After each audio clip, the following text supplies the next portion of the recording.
Welcome to fresh mint. ആദ്യമായിട്ട് നമുക്കൊരു pumpkin cake ഉണ്ടാക്കാം. അപ്പോൾ ഇതിന് വേണ്ടിയിട്ട് ഞാനിവിടെ മത്തങ്ങ എടുത്തിട്ടുണ്ട്. അത് ചെറുതായിട്ട് കട്ട് ചെയ്തിട്ട് നമ്മൾ ആവിയിൽ വേവിച്ചെടുക്കുകയാണ് ചെയ്യുന്നത്. അപ്പോൾ ഇത് നന്നായിട്ട് കുക്കായിട്ടുണ്ട്. ചെറുതായി കട്ട് ചെയ്താൽ പെട്ടെന്ന് കുക്കായി കിട്ടും. ഇനി ഒരു അരിപ്പയിൽ 3/4 കപ്പ് മൈദയും 1/2 ടീസ്പൂൺ ബേക്കിംഗ് പൗഡറും 1/4 ടീസ്പൂൺ ബേക്കിംഗ് സോഡയും അതിൻ്റെ കൂടെ ഒരു 1/2 ടീസ്പൂൺ സിന്നമൺ പൗഡർ, നമ്മുടെ കറുവപ്പട്ട പൊടിച്ചതും കൂടെ ചേർത്ത് നന്നായി അരിച്ച് മാറ്റി വെക്കാം. ഇനി ഒരു മിക്സിയുടെ ജാറിൽ നമ്മൾ നേരത്തെ വേവിച്ച് വെച്ചിട്ടുള്ള പംകിനും ഒരു 3/4 കപ്പ് പഞ്ചസാരയും കൂടെ ചേർത്തിട്ട് നന്നായി ഒന്ന് അടിച്ചെടുക്കുക. ഈ പംകിൻ നല്ല സോഫ്റ്റ് ആയിട്ടുണ്ട് കുക്കായതിനു ശേഷം. വെള്ളമൊന്നും ചേർക്കാതെ തന്നെ നന്നായിട്ട് അടിച്ചെടുക്കുക. ഇനി നമ്മുടെ കേക്ക് നല്ല മോയ്സ്റ്റായിട്ട് കിട്ടാൻ വേണ്ടിയിട്ട് ഒരു 3/4 കപ്പ് ഓയിലും കൂടെ അതിന് കൂടെ ചേർത്ത് അടിച്ചെടുക്കുന്നുണ്ട്. ഇനി ഒരു ബൗളിലേക്ക് 2 മുട്ട എടുത്തിട്ട് നമുക്ക് നന്നായിട്ടൊന്ന് ബീറ്റ് ചെയ്തെടുക്കണം. ഇതിലേക്ക് ഞാൻ ഒരു നുള്ളു ഉപ്പ് ചേർത്തിട്ടുണ്ട്, പെട്ടെന്നൊന്ന് ബീറ്റായി കിട്ടാൻ വേണ്ടിയിട്ടാണ്. ഇനി നമ്മൾ മുട്ട എടുക്കുന്ന ബൗളിൽ ഒട്ടും തന്നെ നനവുണ്ടാവാൻ പാടില്ല. ഫ്രിഡ്ജിൽ വെച്ചിട്ടുള്ള മുട്ടയാണെങ്കിൽ കുറച്ച് നേരത്തെ എടുത്ത് പുറത്ത് വെക്കണം. റൂം ടെമ്പറേച്ചറിലാണെങ്കിലേ ഉള്ളൂ പെട്ടെന്ന് നമുക്ക് ബീറ്റ് ചെയ്യുമ്പം പൊന്തി വരുള്ളൂ. ഇതിൻ്റെ കളറൊക്കെ ഒന്ന് ചേഞ്ചായി നല്ല ഫ്ലഫി ആയിട്ട് കിട്ടണം. അപ്പോൾ നിങ്ങൾക്ക് ഈ സമയത്ത് വനില എസൻസോ ഏലക്കായൻ്റെ പൊടിയൊക്കെ വേണമെങ്കിൽ ചേർത്ത് കൊടുക്കുക ഫ്ലേവറിന് വേണ്ടിയിട്ട് കേട്ടോ. ഞാനൊരു പാൻ അടുപ്പിൽ വെച്ചിട്ടുണ്ട്. ഇതിലാണ് ഞാൻ കുക്ക് ചെയ്തെടുക്കാൻ പോകുന്നത്. അപ്പോൾ കുറച്ച് നെയ്യ് ഇട്ടിട്ട് നന്നായി ഒന്ന് ചുറ്റിച്ച് കൊടുക്കുക. നമ്മൾ ഈ ബാറ്ററിലേക്ക് നമ്മുടെ അടിച്ചു വെച്ചിരിക്കുന്ന പംകിൻ്റെ ഈ മിക്സ് ചേർത്ത് കൊടുക്കുക. നമ്മൾ മത്തങ്ങയും പഞ്ചസാരയും ഓയിലും കൂടെ അടിച്ചു വെച്ചിരിക്കുന്നത് കുറച്ച് ആഡ് ചെയ്തിട്ട് ഒന്ന് ജസ്റ്റ് ഒന്ന് ഫോൾഡ് ചെയ്ത് കൊടുക്കുക. ഇനി ഈ ബാറ്ററിലേക്ക് നമുക്ക് മൈദ ചേർത്ത് കൊടുക്കാം.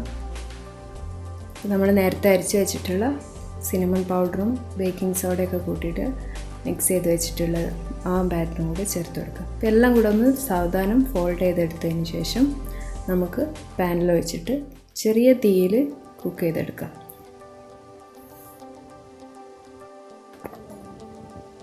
ഞാനിവിടെ ചെറിയ തീയിൽ ഒരു 15-20 മിനിറ്റ് കുക്ക് ചെയ്തെടുത്തിട്ടുണ്ട്. നമ്മളൊരു കത്തി ഉപയോഗിച്ച് ചെക്ക് ചെയ്ത് നോക്കുക.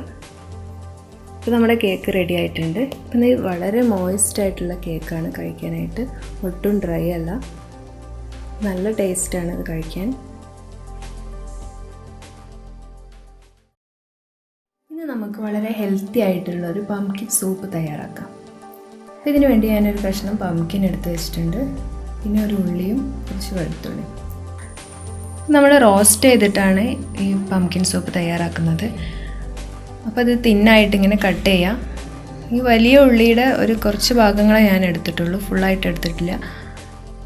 ഈ വെളുത്തുള്ളി നമുക്കൊന്ന് റോസ്റ്റ് ചെയ്തെടുക്കാം. അപ്പോൾ ഇങ്ങനെ ഒരു ഫോർക്കിൽ കുത്തിയിട്ട് റോസ്റ്റ് ചെയ്തെടുക്കാം. അപ്പോൾ ഉള്ളിയുടെയും വെളുത്തുള്ളിയുടെയും ടേസ്റ്റ് നിങ്ങൾക്ക് ഇഷ്ടമല്ലെങ്കിൽ കുറച്ച് അളവ് കുറച്ചെടുക്കാം കേട്ടോ. അപ്പോൾ ഈ വെളുത്തുള്ളിയുടെ തൊലി കരിയുന്നത് വരെ നമ്മളിതിങ്ങനെ റോസ്റ്റ് ചെയ്തെടുക്കുക. എന്നിട്ട് അതിൻ്റെ തൊലി പൊളിച്ചെടുക്കുക. ഇനി ഒരു പാത്രം അടുപ്പിൽ വെച്ചിട്ട് അതിൽ കുറച്ച് ഒലിവ് ഓയിൽ ഒഴിച്ചു കൊടുക്കുകയാണ്. എന്നിട്ട് ഇതിൽ നമ്മൾ പംകിൻ ഒന്ന് റോസ്റ്റ് ചെയ്തെടുക്കാം.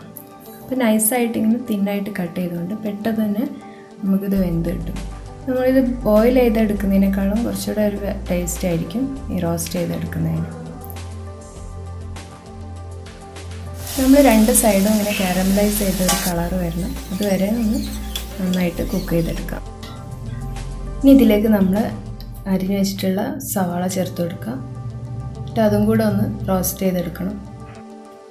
ഈ സമയത്ത് ഇതിലേക്ക് ആവശ്യത്തിന് ഉപ്പും കുറച്ച് കുരുമുളക് പൊടിയും കൂടെ ചേർത്ത് കൊടുക്കുക. ഇനി നമ്മൾ നേരത്തെ റോസ്റ്റ് ചെയ്ത് വെച്ചിട്ടുള്ള വെളുത്തുള്ളി കൂടെ ചേർക്കുകയാണ്. പിന്നെ വേറെ സ്പൈസസ് ഒന്നും ഇതിലേക്ക് ആഡ് ചെയ്യുന്നില്ല. നിങ്ങൾക്ക് വേണമെങ്കിൽ വേറെ സ്പൈസസ് ഒക്കെ ആഡ് ചെയ്യാം കേട്ടോ. ഇനി ഇതിലേക്ക് കുറച്ച് വെള്ളം ഒഴിച്ച് അടച്ച് വെച്ചിട്ടൊന്ന് കുക്ക് ചെയ്തെടുക്കുക.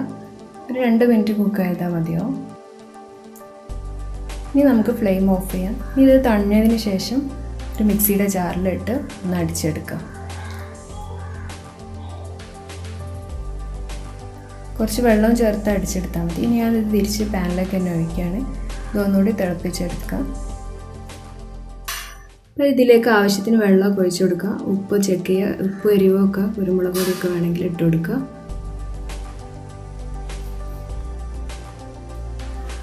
പിന്നെ എല്ലാം ഒന്ന് മിക്സ് ചെയ്യാണ്. നമ്മുടെ ഹെൽത്തി ആയിട്ടുള്ള പംകിൻ സൂപ്പ് ഇവിടെ റെഡി ആയിട്ടുണ്ട്.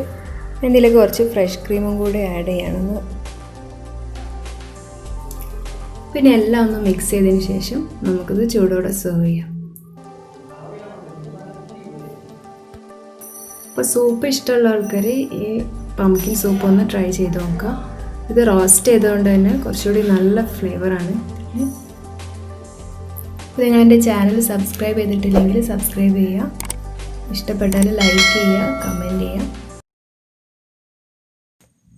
ഇനി നമുക്ക് അടുത്ത റെസിപ്പി നോക്കാം. അടുത്തത് പംകിൻ പുഡിംഗ് ആണ്. ഇപ്പോൾ ഞാൻ പംകിൻ ഇവിടെ ഗ്രേറ്റ് ചെയ്തെടുത്തിട്ടുണ്ട്. ഇപ്പോൾ ഇതൊരു കപ്പ് പംകിൻ എടുത്ത് ഇതൊരു ലൂസായിട്ട് നിറച്ച ഒരു കപ്പാണ്. അതിലേക്ക് ഞാൻ ഒരു കപ്പ് പാലും ആവശ്യത്തിന് പഞ്ചസാര ഇട്ടിട്ട് ഒന്ന് വേവിച്ചെടുക്കുകയാണ്. ഈ പാലൊക്കെ വറ്റി പംകിനും വെന്ത് നന്നായിട്ട് ഡ്രൈ ആയിട്ട് കിട്ടണം. ഇതുവരെ നമ്മൾ ഇത് വേവിച്ചെടുക്കും. ഒരു 5 ഗ്രാം ചൈന ഗ്രാസ് ഞാൻ ഇവിടെ കുതിർത്ത് വെച്ചിട്ടുണ്ട്. പിന്നെ ഞാനത് അടുപ്പിൽ വെച്ചിട്ടൊന്ന് മെൽറ്റാക്കി എടുക്കുകയാണ്. അപ്പോൾ പംകിൻ നന്നായിട്ട് വെന്ത് വന്നിട്ടുണ്ട്. ഇതിലേക്ക് ഞാൻ 500 ml പാൽ ഒഴിച്ചു കൊടുക്കുകയാണ്. നന്നായി മിക്സ് ചെയ്ത് കൊടുക്കുക. പിന്നെ ഇതിലേക്ക് 1 ടീസ്പൂൺ വനില എസൻസ് കൂടി ചേർത്ത് കൊടുക്കുകയാണ്. പിന്നെ എല്ലാം കൂടെ ഒന്ന് മിക്സ് ചെയ്യുക. അപ്പോൾ ഇത് തിളച്ച് കഴിഞ്ഞാൽ നമ്മൾ മെൽറ്റ് ചെയ്ത് വെച്ചിട്ടുള്ള ചൈന ഗ്രാസ് കൂടി ഇതിലേക്ക് ആഡ് ചെയ്ത് കൊടുക്കുക. അപ്പോൾ നിങ്ങൾ മധുരമൊക്കെ ഒന്ന് ചെക്ക് ചെയ്യുക. മധുരം പോരെങ്കിൽ ഇട്ട് കൊടുക്കുക. അപ്പോൾ ഇത്രയേ ഉള്ളൂ. ഇനി നമുക്ക് ഏതെങ്കിലും ഒരു പാത്രത്തിൽ വെച്ചിട്ട് ഇത് സെറ്റ് ചെയ്യാൻ വെച്ച് ഫ്രിഡ്ജിൽ വെക്കാം. ഇനി നമുക്ക് അടുത്ത റെസിപ്പി നോക്കാം. ഇത് വൻപയറും മത്തനും വെച്ചിട്ട് ചെയ്യുന്ന ഒരു ട്രഡീഷണൽ പായസമാണ്. ഇതിനുവേണ്ടി ഞാനിവിടെ 2 കപ്പോളം പംകിൻ എടുത്ത് വെച്ചിട്ടുണ്ട്. കട്ട് ചെയ്ത് മാറ്റി വെച്ചാണ്.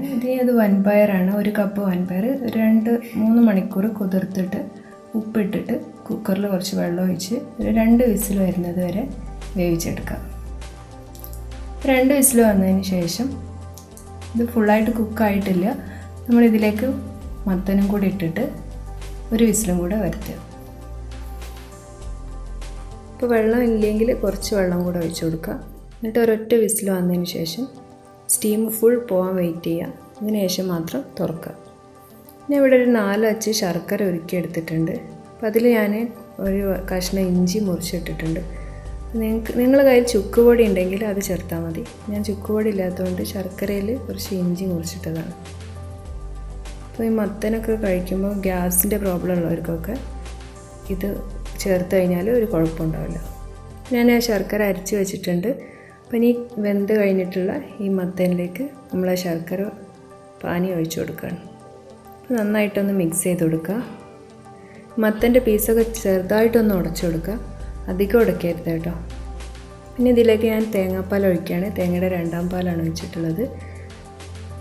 ഇനി ഒരു 2 സ്പൂൺ അരിപ്പൊടിയിൽ കുറച്ച് വെള്ളം ചേർത്ത് നന്നായി മിക്സ് ചെയ്തിട്ട് ഇതിലേക്ക് ഒഴിച്ചു കൊടുക്കുക.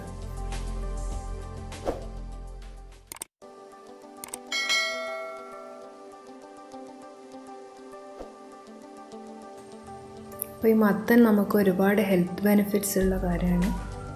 ഇതിൽ ഒരുപാട് വൈറ്റമിൻ എ ഉള്ളതുകൊണ്ട് നമ്മുടെ കണ്ണിൻ്റെ ഹെൽത്തിന് വളരെ നല്ലതാണ്. ഇത് വെയിറ്റ് ലോസിനും നല്ലതാണ്. ഇത് നമ്മുടെ ഇമ്മ്യൂണിറ്റി വർദ്ധിപ്പിക്കാൻ വേണ്ടിയിട്ട്, രോഗപ്രതിരോധ ശേഷി കൂട്ടാൻ വേണ്ടിയിട്ട്, പിന്നെ നമ്മുടെ സ്കിന്ന് നല്ല യങ് ലുക്കിംഗ് ആയിട്ടിരിക്കാൻ വേണ്ടിയിട്ട്. അപ്പോൾ നമ്മൾ അരിപ്പൊടി ചേർത്ത് അത് നന്നായിട്ട് തിളച്ച് കുറുകി വന്നപ്പോൾ ഞാൻ ലാസ്റ്റ് 1ാം പാൽ കൂടെ ആഡ് ചെയ്തിട്ടുണ്ട് തേങ്ങയുടെ. നമ്മുടെ പായസം ഇവിടെ റെഡി ആയിട്ടുണ്ട്. അപ്പോൾ ഇത് ഈ ഒരു കൺസിസ്റ്റൻസിലിരിക്കണം. എന്നാൽ മാത്രമേ അത് തണുത്ത് കഴിഞ്ഞാൽ കറക്റ്റ് വെല്ലുന്ന ഉണ്ടാവുള്ളൂ. ഞാനിതിലേക്ക് കുറച്ച് തേങ്ങാക്കൊത്തും ചെറിയ ജീരകവും കൂടെ വറുത്ത് ചേർക്കുകയാണ്. നിങ്ങൾ ചുക്കുപൊടിയാണ് ആഡ് ചെയ്തതെന്നുണ്ടെങ്കിൽ അത് ഈ സമയത്ത് പായസത്തിൽ ചേർക്കണം കേട്ടോ. നമ്മൾ ഇഞ്ചിയും ജീരകമൊക്കെ ചേർക്കുന്നതുകൊണ്ട് തന്നെ ഗ്യാസിൻ്റെ പ്രോബ്ലം ഒന്നും ഉണ്ടാവില്ല ഈ പായസത്തിന്. അപ്പോൾ എല്ലാം കൂടെ ഇട്ട് നന്നായിട്ടൊന്ന് മിക്സ് ചെയ്യുക. അപ്പോൾ ഇതൊന്ന് തണഞ്ഞതിന് ശേഷം നമുക്ക് സെർവ് ചെയ്യാം.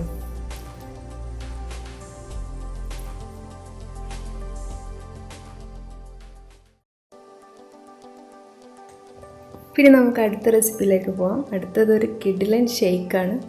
ഈ പംകിൻ വെച്ചിട്ട് നമ്മൾ ചെയ്യുന്ന ഷേക്കാണ്. അപ്പോൾ അതിന് വേണ്ടിയിട്ട് ഞാനിവിടെ കുറച്ച് പംകിൻ വേവിച്ചെടുത്തിട്ടുണ്ട്. ഇനി നമുക്ക് വേണ്ടത് പാലാണ്. ഇത് ഞാൻ ഫ്രീസറിൽ വെച്ചിട്ട് കട്ടാക്കി എടുത്തിട്ട് ഉടച്ചെടുത്തതാണ്. പിന്നെ ഒരു മിക്സിയുടെ ജാറെടുത്ത് അതിലേക്ക് പംകിൻ ആഡ് ചെയ്ത് കൊടുക്കുക. പിന്നെ അതിലേക്ക് നമ്മൾ കട്ടയാക്കി വെച്ചിട്ടുള്ള പാൽ ആഡ് ചെയ്ത് കൊടുക്കുക. ഇനി ഞാൻ കുറച്ച് വെള്ളം ഒഴിച്ച് കൊടുക്കുകയാണ്. ഇനി ഇതിലേക്ക് 1 ടീസ്പൂൺ വനില എസൻസും ആവശ്യത്തിന് പഞ്ചസാരയും കൂടി ചേർത്ത് നന്നായിട്ട് അടിച്ചെടുക്കുക. അപ്പോൾ ഇത്രയേ ഉള്ളൂ, നമ്മുടെ ഷേക്ക് റെഡി ആയിട്ടുണ്ട്. ഇപ്പോൾ ഇത് കുടിച്ച് കഴിഞ്ഞാൽ നമുക്ക് പംകിൻ്റെ ടേസ്റ്റ് ഒന്നും ഉണ്ടാവില്ല. അത് മത്തങ്ങ കൊണ്ടുള്ള ജ്യൂസാണെന്നൊന്നും ആരും പറയില്ല. നല്ല ടേസ്റ്റാണിത് കുടിക്കാനായിട്ട്. അപ്പോൾ ഇത് നമുക്ക് ഡെക്കറേറ്റ് ചെയ്യാൻ വേണ്ടിയിട്ട് ഞാൻ കുറച്ച് പംകിൻ ചിരകിയത് വേവിച്ചതാണ് ഇതിലേക്ക് ഇട്ട് കൊടുക്കുന്നത്.